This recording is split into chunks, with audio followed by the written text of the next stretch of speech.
Hey guys, Eric with Blue Line Fishing. Welcome back to the channel. Your time's important to me as always. And what we're going to do in today's time is we're going to take a closer look at the Quantum Accurist cranking rod. This is a technique specific rod actually that was designed for shallow cranking, and I found that it has some other great applications too. Going to show you the rod, going to show you a fish catch with it on a decent sized fish so you can see how that performs and see what you guys think, and I think you'll enjoy it. So stick around.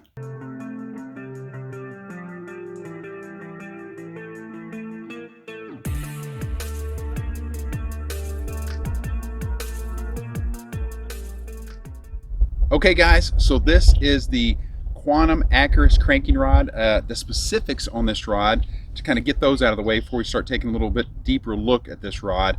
It is a 7-foot rod, medium action with a moderate tip. Lure, I think the lure weight on it is going to be, it says about 1/4 to 1/2 ounce. I fished heavier with a 1/2 ounce on it in the past couple weeks that I've had it. Does just fine. And line weight's about 10 to 20 pounds. Probably could go a little bit heavier than that. I'm personally been throwing 12-pound tests on it as a cranking rod. Once again, it's a technique specific rod. You can even see right here it says shallow cranking. I tell you what though, not just a shallow cranking rod.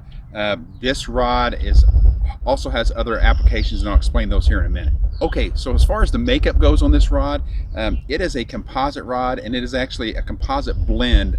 I believe they call it EGC4 composite, but it's a blend of graphite and fiberglass, which in my mind, I've never fished a rod like that, but I always thought would be the perfect blend for a cranking rod, and it has turned out to really be a fantastic rod so far. A little more specifics on it. It does have the split grip design, and it has the, and I'll bring this in so you can see a little more, a skeletal trigger on it, just to take a little bit of weight off is what that's for. It has a blank through handle design, so in other words, you can take that and you can lay your 1 or 2 fingers on that to have your hand or your fingers directly on the rod blank. More sensitivity.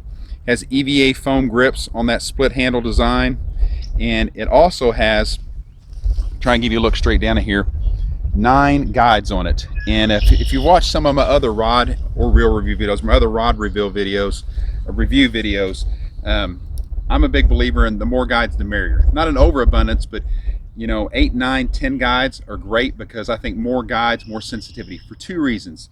Number one, it helps that line when it comes off of this reel, it wants to start looping, and as it loops, more guides help calm that down. And also, I think more guides also keep that line in contact with the rod blank just a little bit more, and I think you're going to get a little more sensitivity. The big thing along with the sensitivity though, you're going to get that increased casting distance. So that's why I like to see more guides. And the guides on this, once again, we'll kind of get up here and I'll try and give you a little closer look here too. Kind of the standard size guides at the base or the butt section of the rod, but as you go up towards the tip, it turns into the micro guides. So it's kind of a blend of the micro guides plus the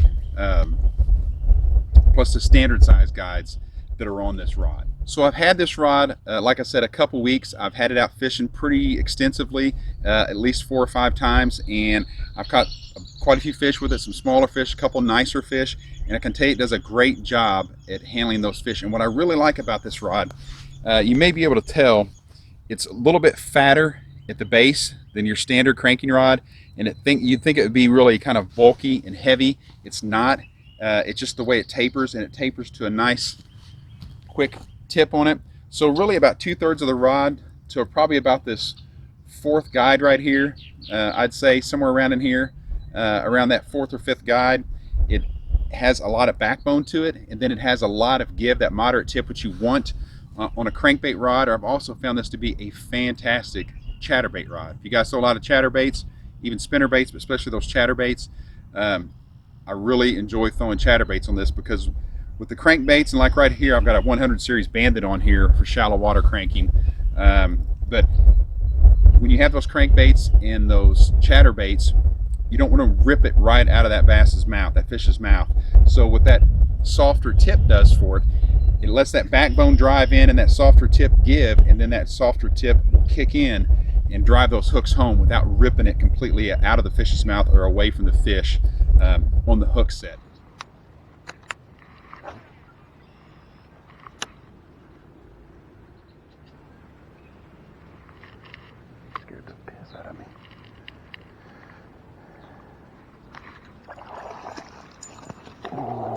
that, boys. That was right on the bank. Did you guys see that?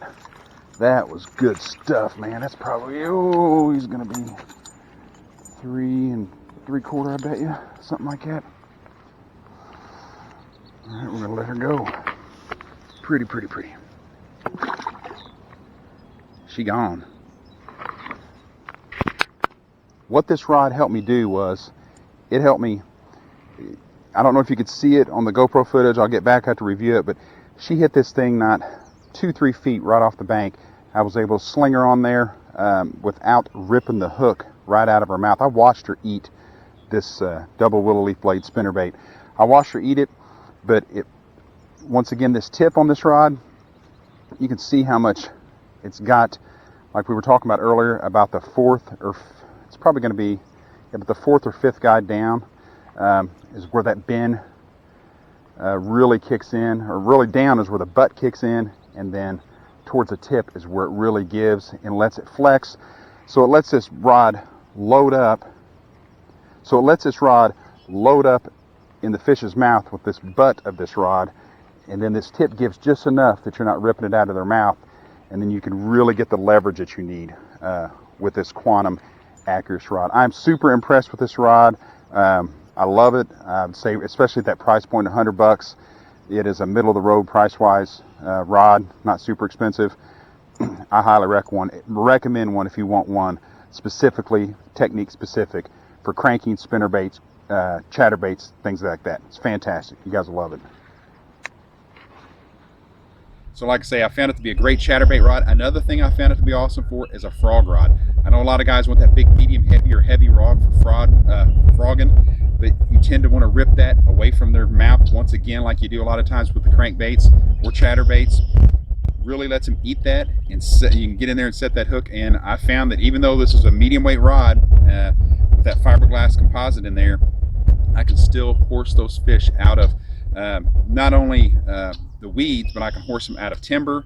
Like this lake here has standing timber on the other side of it here, and I can also horse them out of the weed beds and such. So overall, I found this to be a fantastic rod that I have really, really enjoyed fishing so far. And the price point on this rod is about $100, depending on where you can find it at. And like, once again, I'd recommend going to the Quantum site, checking it out. They've got it other places, but you got a lot of good information on it on quantum.com. And it has been one of the best finds that I've had in the past couple seasons when it comes to rods. Hey guys, I hope you enjoyed that video. If you did, please consider subscribing to the channel. Don't forget to smash that bell notification button so you get notified each time I upload a new video to YouTube. Also, leave a comment down below. Give me a like if you would. I really appreciate it. It helps me out. And remember, until that next video comes along, get out there and fish.